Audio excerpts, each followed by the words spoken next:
on the fact that you think they converted better than anybody else. And I'm going to start with Brandon because he's thinking intently about it. No, I think he's thinking about a video game in his Yeah, I can see that thumb still twitching. I gotta save my dog in Fallout, man. I cannot let my dog die. I don't even know where he went, to be honest. But no, I think, and, you know, I know that he's really not, he's always been kind of a hero within the comics area. They've always tried to make him into that. His backstory is he was a criminal, but Scott Lang is one of my favorite guys, and I'd be Ant-Man. One of the biggest guys here. I can be Ant-Man. I love that. Yeah, man.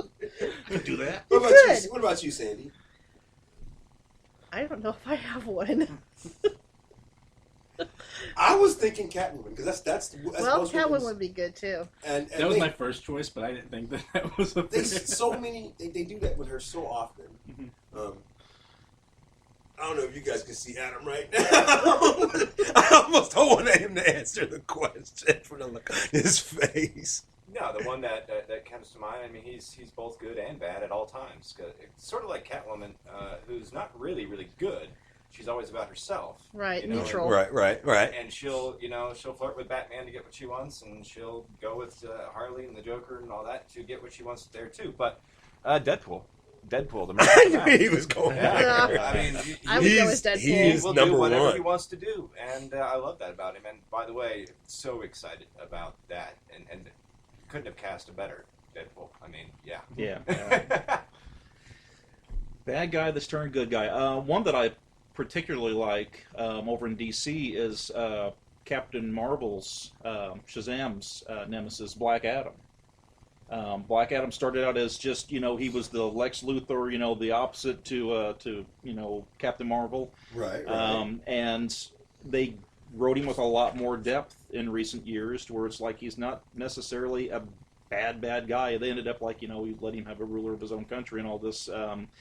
But, he's one of those odd characters. He thinks he's doing the right thing. And when, things are going his way, he is a good guy. So... Keith, because I know you appreciate all kinds of bad guys, but Actually, I don't. But it's just bad girls. Now that's different. no.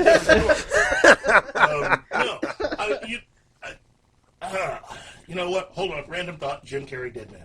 But that's a great idea, actually. And that's one of my least favorite characters. That's not a bad idea. There's three. Lobo, I love Lobo. Magneto, depending on the day of the week, and Deathstroke, the Terminator.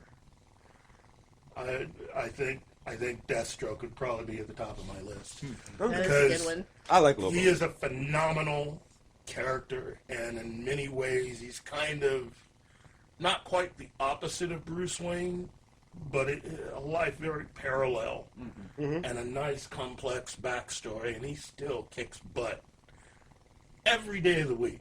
I mean, he's killed 5 people by the time he gets to breakfast. So, I feel bad for the cook. So, Keith, wow, me and you in trailers, man. I can spend all day. I know my favorite that just recently been released, but I'm going to ask yours. Your favorite and least favorite. He knows I'm setting him up because I want to see if I can pull him off of his topic. Wait. Let's just stop the play. We've already talked about it. I've already mentioned it. Okay. There's like slow pitch and there's T-ball, man.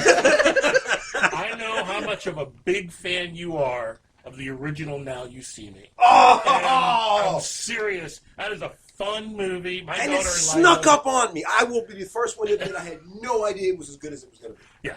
Good movie. Awesome. Yep. Good movie. And then, of course, the new Huntsman trailer, which just kicks all sorts of butt. They got rid of the one part in the first film that kind of tripped up the entire movie. Right. So, now we can concentrate totally on the Huntsman. And that's great. I think the trailer is one of the best trailers outside of all the trailers that we've seen up to this point And for next year. There's also been another Star Wars trailer released. There's been fifth some one. TV trailers. Right. Yeah. Fifth TV trailer. Yeah, release. yeah. Which, and I'm going to stop you, Keith, and go to Adam because I know his reaction to this. Could you be any more excited for what's going to happen next month with Star Wars? Oh yeah. Oh god. Yeah, he looks very excited right now. Yeah. Actually, knowing Adam, I'm waiting for him to burst. I'll be honest with you No, because I'm very Star Wars. You know? Very excited. Gonna go to the IMAX, and it's gonna be awesome. Absolutely awesome. Yeah. I can't wait. Yeah, our IMAX showing will be that weekend. It'll be actually that Saturday after, and we're doing a whole day of Star Wars stuff. I mean, Fanatics and the Fan will be there. Be one of the first places you can sign up for our Xbox One giveaway for Vision Con. It's And gonna. see Peter May. You'll see Peter Mayhew. You also see Hawk in costume. So Peter Mayhew's going to be at IMAX? In he's one going to be on the fashion. big screen. Oh, okay. I thought it best just to clarify that. Yeah. And Keith, back to you on the last trailer. I know you want to talk about. I'm just not sure if I should turn you Well, loose on this. you one. know, anybody with cable right now, you've seen Gods and Kings, right? So, I Right. mean, that's strike one.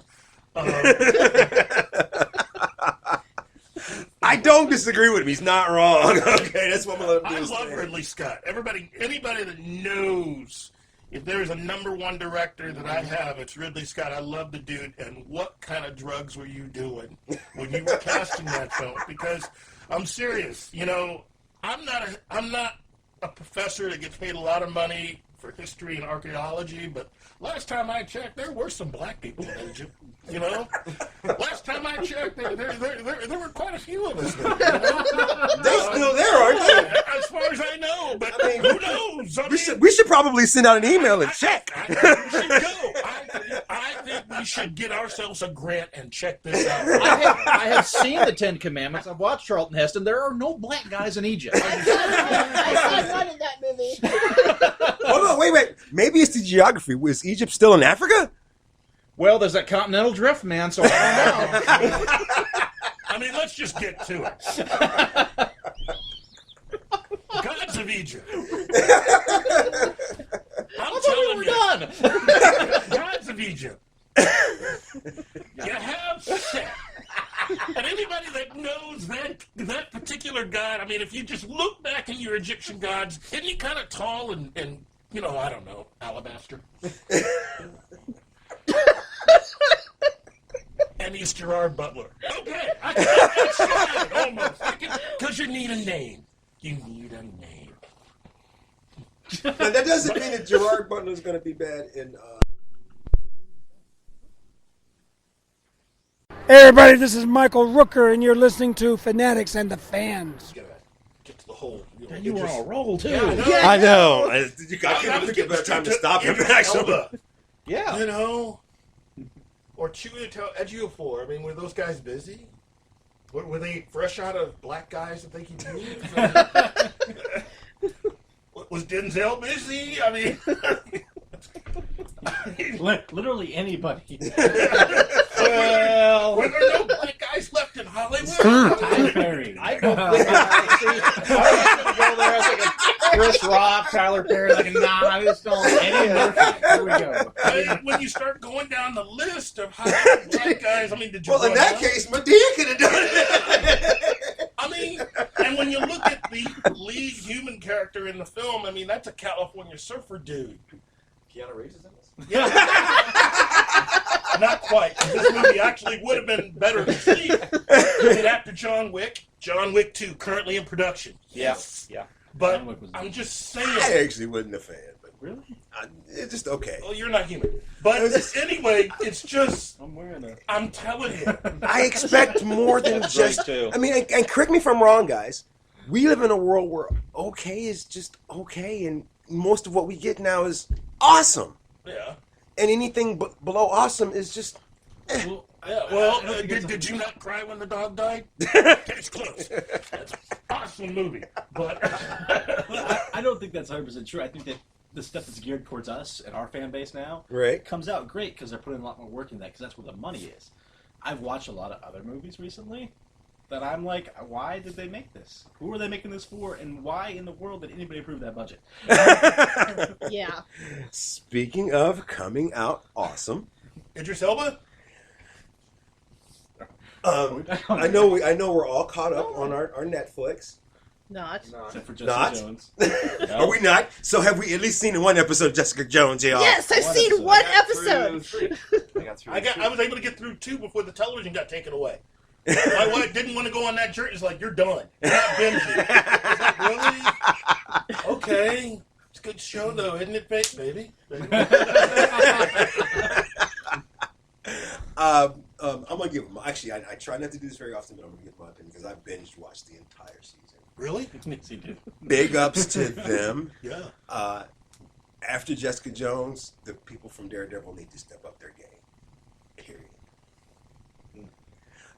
Is that your message? That's my message. Because my message would have been the people behind Supergirl better step up their game. That This too. is what writing for a spectacular female is like. Actually, just cross. You and I talked about this many times because there's certain characters that we have love for. And one of my first comic book characters of all time was Luke Cage, and I've been worried about that for a while. I'm like, oh man, hang on. Actually, I was kind of upset. I'm like, I don't want them to do Luke Cage. I don't want them to screw up my character. They've done talked about it, man. Gilbert Gottfried is going to be Luke. I'm behind that one. Actually, Hey, I feel you. I grew up Punisher. I read all of Punisher, and You're going to love them. they have screwed up every movie so far. You're going to love them. and I'm telling you right now, you're going to love I saw the everything that little they... mini Punisher movie on YouTube. That guy rocked it. I'm telling you right now, the entirety of what Marvel has done with Netflix, everything you're going to love. amazing. Daredevil, Jessica Jones, Luke Cage. We're still on track for Iron Fist. So I'm telling you, the Defenders are on the way, baby. I am so excited for the next thing they do. Yes. I'm upset with myself for watching the entire season. Now, like, damn. What? Yeah, see, that's what I was David spacing Tennant, look myself forward to out. David Just Tennant. to see David Tennant. Oh. Yeah. And in my mind, he was actually purple in the thing, but he wasn't, and that's the only thing. I'm like, Is that it? I mean, that was the only thing, and it's the only negative thing I have to say about the whole thing. and look at that. See, And that's an amazing actually, thing. I was saying that was one of the questions I wanted to ask you as a female. A man with mind control, is that not one of the scariest things ever? It is. And they did it so well, because I'm sitting like, wow, this dude is, shoot him, kill him. This dude, Especially when they intense. realize they're being mind controlled and they can't do anything about it at all. Fellas, I mean, Yeah. there's not much scarier, I heard right? an interview with David Tennant talking about his character and how he's playing his character, and Kilgrave. he said that he says that to him, he doesn't understand. He doesn't know if people are doing it what he wants them to do because he's telling them to do it, Right. or if they really want to do it, and it really gets to him. He would just want somebody to do what he wants to do without him telling them to do it, and so that it's kind of a That's a actually curse an within itself. You know? amazing scene. It was the only scene they did where they tried to make you feel like they did with Kingpin, Brandon, and Daredevil. We're discussing scenes here. Um, Spoilers. Are we going to use the word? Spoilers. They did a scene that was very compelling. Do we have to go into the scene? Well, no. Let me finish what I'm saying. Let me finish what I'm saying. The scene was really great, but they didn't use I liked that they didn't use the same archetype. And we are always talking about I want something different. They use a lot of similar stuff in this series, but it was all different in a way, and I loved it. Well, that was on amazing. purpose. I It was mean, amazing. they talked about that before they even started production on Jessica Jones, talking about it was going to be different than Daredevil. And they should be, because the comics are different. It was You amazing. know, and I'm telling you right now, no matter how you view Luke Cage, He's from his awesome. appearance in Jessica Jones, his show's going to be different. My It's gonna only feel different. my only question in this, and correct me if I'm wrong, my comic book nerds, isn't Jessica Jones blonde? The only thing I have a problem with. And we can talk about Jimmy Olsen. He's been in Gods and That's right. What? Serious? What is up? Literally anybody. the bartender for Jessica Jones. He would rock his set. That would be the guy that's playing Luke Cage. I'm You know, telling actually, you. I'm actually looking for acting work, so I can. Literally Guys, anybody else. Put it together.